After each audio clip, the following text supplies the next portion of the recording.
91.2 FM वक्त की आवाज़ रेडियो आप सुन रहे हैं मेरी यानी सुजाता के साथ, और मैं हाजिर हो चुकी हूँ लेके प्रोग्राम सेहत की बात।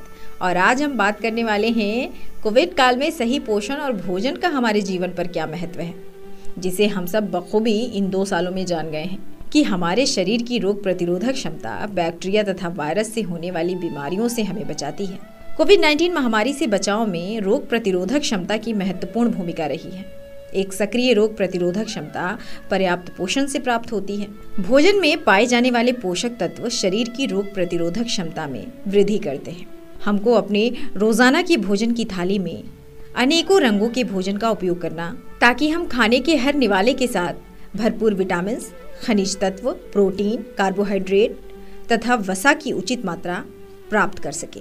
जहां तक संभव हो दैनिक भोजन में यानी कि रोजाना के खाने में हरी साग सब्जियां, अनाज, दालें, फलियां, खाद्य तेल, दूध और दूध से बनी चीजें पर्याप्त मात्रा में सम्मिलित करनी चाहिए।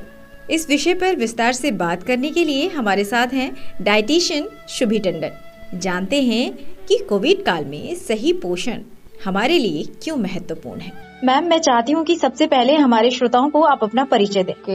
नमस्कार, मेरा नाम डाइटिशियन शुभी टंडन कपूर है और मैं इस फील्ड में करीब 10 साल से हूँ। डाइट से रिलेटेड जितनी भी क्वेरीज होती हैं पेशेंट्स की, मैं देखती हूँ। आज का हमारा सबसे महत्वपूर्ण जो विषय है जिस पर बात करने वाले हैं वो है कि कोरोना के समय में हमारे लिए जो पोषण है क्यों महत्वपूर्ण है। पोषण तो वैसे भी हम लोगों को, चाहे कोरोना काल की हम बात करें, चाहे हम इसके अलावा भी हम बात करें, तो जो हमारा डाइट होता है उसे हमेशा हम लोगों को बैलेंस रखना चाहिए। हम सब लोग एक शब्द से बहुत ही नोन टू होंगे जिसे हम इम्यूनिटी कहते हैं कि भाई ऐसा क्या हम खाएं जिससे हमें इम्यूनिटी बढ़ जाए, या फिर हम अपनी इम्यूनिटी को और स्ट्रॉन्ग कैसे कर सकते हैं। तो जब हम इम्यूनिटी की बात करते हैं तो मानी हुई बात है, हम इम्यूनिटी इसीलिए बढ़ाना चाहते हैं ताकि कोई भी छोटी मोटी बीमारी अगर हमें होती है या कोई इन्फेक्शन अगर हमको लगता है तो हम अपनी बॉडी को इतना स्ट्रॉन्ग कर लें कि ज्यादा नुकसान वो हमारे शरीर को ना पहुंचा पाए और कुछ ही दिनों में हम कुछ ही दवाइयों का सेवन करके सही हो जाएं। हमें कोई भी हॉस्पिटलाइजेशन की आवश्यकता ना हो और ज्यादा डैमेज ना हो हमारी बॉडी को। मैं ये कहूंगी कि आजकल के, बल्कि 2.5 साल से जो ये कोरोना वायरस की ये पैंडेमिक सिचुएशन स्टार्ट हुई है, इसमें कि प्रॉपर बैलेंस डाइट लीजिए। बैलेंस डाइट से मतलब ये है जितने भी हमारे ये फूड ग्रुप्स होते हैं, 5 फूड ग्रुप्स होते हैं, उसमें हमारा कार्बोहाइड्रेट्स होता है, प्रोटीन्स होते हैं, फैट्स होते हैं, आपके विटामिन एंड मिनरल्स होते हैं और फ्लूइड्स होते हैं। ये 5 फूड ग्रुप्स हमारे बहुत ज्यादा इम्पोर्टेंट हैं। अगर आप लोग ये एक लिमिटेड मात्रा में, एडिक्वेट मात्रा में जो रिक्वायरमेंट है आपके हाइट और वेट के अकॉर्डिंग लेंगे तो आप इस पैंडेमिक सिचुएशन में अपने शरीर को स्वस्थ रख सकेंगे और आपको खुद एनर्जेटिक फील होगा, आपको अपने एनर्जी लेवल्स में डिफरेंस पता चलेगा। अब जैसे मैं फर्स्ट फूड ग्रुप की आप अगर बात करूं, कार्बोहाइड्रेट्स की, जो कि हमारे अनाज वगैरह जितने भी होते हैं, गेहूं हो गए या ब्रेड्स हो गई, दलिया, सूजी, ये सारे हमारे कार्बोहाइड्रेट्स के श्रेणी में आते हैं। तो जितना भी अनाज की ये कैटेगरीज हैं ये हमें जरूर लेना चाहिए। जो लोग जॉब्स बाहर कर रहे हैं या स्टूडेंट्स बाहर रह रहे हैं, उनको अधिकतर देखा गया है कि वो खाना नियमित रूप से नहीं लेते, टाइम से नहीं लेते जी। जिसमें कई लोगों को मेस में खाना पड़ता है या बाहर खाना पड़ता है तो रोटी नहीं पसंद आती तो वो रोटी छोड़ ही देते हैं और राइस ही ले लें। तो ये बहुत आवश्यक है कि कार्बोहाइड्रेट्स अपनी डाइट में जरूर इंक्लूड करें, पहली चीज तो।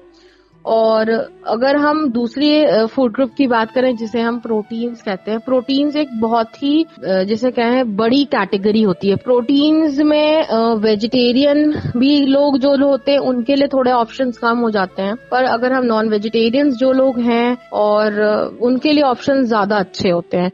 जैसे कि वेजिटेरियन से बात करें तो दूध, दही, छाछ या दूध की बनी कोई भी चीजें, पनीर हो गया आपका, टोफू हो गया, ये सब चीजें आप प्रोटीन्स में हम इंक्लूड कर सकते हैं। और जो लोग नॉनवेज खाते हैं उनके लिए तो बहुत ऑप्शंस होते हैं, एग्स हो गया, चिकन हो गया, फिश हो गई, मटन हो गया। तो अपने कोशिश ये करें सुबह का जब भी नाश्ता होता है उसमें आप अपना प्रोटीन्स जरूर इंक्लूड करें।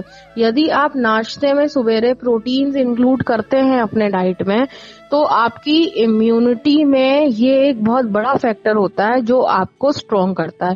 क्योंकि अगर हम देखें कि हम रात भर सोए हैं और सोने के बाद जब हम मॉर्निंग में उठते हैं तो फर्स्ट मील जो हमारी होती है वो नाश्ता ही होती है, जो हम फास्टिंग ब्रेक करके अपना करते हैं, ब्रेकफास्ट। इसी हम कहते हैं ना फास्टिंग को ब्रेक कर रहे हैं, इसीलिए तो ब्रेकफास्ट कहा गया है ये। तो जो ब्रेकफास्ट होता है अगर हम ये प्रॉपर अपना प्रोटीन्स ऐड करें डाइट में तो इसमें हमारे बॉडी में जितने भी मसल्स होते हैं, बोन्स होते हैं, उसको बहुत ही फायदेमंद होता है, अपने एनर्जी लेवल्स भी बढ़ाता है और ये हमारे को पेट में काफी टाइम तक ये स्थिर रहता है।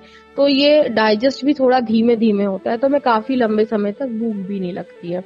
तो अपने डाइट में प्रोटीन्स जरूर इंक्लूड करें आप लोग, ये मैं अपने श्रोताओं से कहूंगी। प्रोटीन्स बहुत इंपॉर्टेंट कैटेगरी है। थर्ड हमारी विटामिन्स एंड मिनरल्स होते हैं।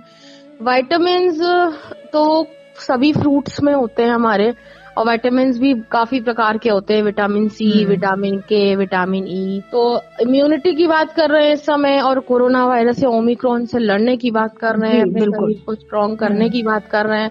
तो इसमें विटामिन सी और विटामिन के हमारा बहुत इम्पोर्टेंट रोल प्ले करता है। विटामिन सी उन सारे ही सब्जी और फलों में होता है जो कि हरी होती हैं, पत्तेदार होती हैं, और जितने भी हमारे जूसी फ्रूट्स होते हैं जैसे कि आपका ऑरेंज हो गया, मौसमी, लेमन हो गया, आपका स्ट्रॉबेरीज हो गए, आपके कीनू हो गया, तो जितने भी हमारे लस्टरस फ्रूट्स होते हैं उसमें सभी विटामिन सी हमारे पाए जाते हैं। और विटामिन के जो होता है, यदि आप विटामिन के रिच फूड्स खाते हैं जो कि मोस्टली ग्रीन लीफी वेजिटेबल्स होती हैं, जैसे कि हमारा पालक हो गया, सोया मेथी हो गई, सरसों हो गया, ये सब अगर आप खाओगे तो विटामिन के जब हम अपने बॉडी में कंज्यूम करते हैं और जब वो मेटाबोलाइज होता है, ब्रेक होता है हमारी बॉडी में, हमारी बॉडी में काफी रिएक्शंस होती हैं जो कि वो ऑटोमेटिकली उसमें वो आयरन और विटामिन सी में अंदर बन जाता है वो। तो सबसे बेस्ट एग्जांपल तो ये है, आजकल के मौसम में खाऊंगी लोग हरी चटनी खाएं जिसमें कि आपका धनिया भी आ जाएगा, टमाटर भी आ जाएगा, विटामिन सी में वो हो जाएगा, प्लस लेमन भी आ जाएगा। तो ये एक बहुत अच्छी रेसिपी है धनिया चटनी जिसे हम कहते हैं, और बहुत ही लोग शौक से भी खाते हैं। प्लस इसमें सारे ही कैटेगरीज आपकी आ जाती हैं। विटामिन डी भी बहुत इम्पोर्टेंट है, डी तो हमें सनलाइट से ही मिलता है जी। तो ये जरूर करें कि जब भी आप लोग चाहे किसी भी एज ग्रुप के हों, विटामिन डी जरूर सनलाइट में लें आप लोग। देन मिनरल्स की हम बात करें तो ये भी हमें फ्रूट्स से मेजरली मिलता है और वेजिटेबल्स से मिलता है। मिनरल्स में आपके जिंक हो गए या कॉपर हो गया, सेलेनियम हो गया, आयरन हो गया, ये हमें ड्राई फ्रूट्स और नट्स से भी मिलता है, यानी कि अखरोट हो गए आपके, आलमंड्स हो गए आपके, मूंगफलियां हो गई। तो अगर हम जाड़ों में काफी लोग इसका भी सेवन करते हैं तो इससे भी हमारे जो हार्मोन्स होते हैं ये भी बहुत अच्छे नॉर्मल हो जाते हैं और ये हमारी इम्यूनिटी को भी बहुत स्ट्रॉन्ग बनाता है लाइफ लॉन्ग। हाँ, बहुत अच्छा कहा आपने कि प्रतिरोधक क्षमता हमारे शरीर की सही रहेगी तो हम बीमारियों से लड़ पाएंगे। राइट। और आप डॉक्टर होने के नाते हमारे श्रोताओं को क्या कहेंगी? मैं बस यही कहूंगी, घर में आपके चाहे कोई बच्चा हो, चाहे वो जवान हो, चाहे वो वृद्ध हो, आप सभी लोग अपना डाइट का बहुत अच्छे से ध्यान रखें, एक दूसरे का बहुत ही अच्छे से ध्यान रखें कि इस टाइम पे काफी लोगों की मेंटल हेल्थ भी काफी इफेक्ट कर जाती है। तो हो सकता है कि कभी कभी आपके घर के जो बड़े हैं या आपके घर के जो बच्चे हैं वो थोड़े से डर जाते हैं आजकल ऐसी न्यूज देखकर, या फिर ये जो इन्फेक्शन वगैरह है। तो आपको एक दूसरे को बस मोटिवेट करना है, अपने मेंटल पीस को शांत रखना है, एकदम एक दूसरे का साथ देना है, और ये समय भी धीरे धीरे बीत ही जाएगा। बहुत बहुत शुक्रिया मैम, आपने बहुत विस्तार से बहुत अच्छे से एक्सप्लेन किया है इन सारी चीजों को।